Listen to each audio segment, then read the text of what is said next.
Ce vide profitera-t-il enfin au peuple africain ou ne sera-t-il qu'un nouveau chapitre d'une longue histoire de dépendance? Alors, que nous dit cette chute impériale?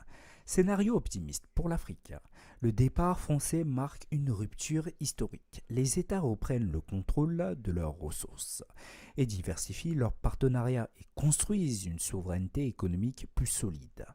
Scénario pessimiste. Le vide laissé par la France devient un terrain de lutte entre puissances étrangères, Russie, Chine, Turquie. Chacun cherche à capter l'influence et les ressources.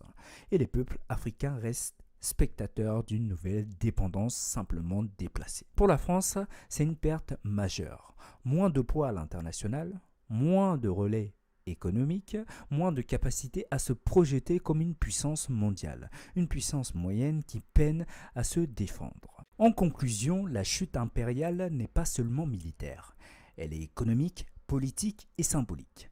La France a perdu une partie de ce qui faisait son statut en Afrique. Mais la vraie question est ailleurs. Ce vide profitera-t-il enfin au peuple africain ou ne sera-t-il qu'un nouveau chapitre d'une longue histoire de dépendance?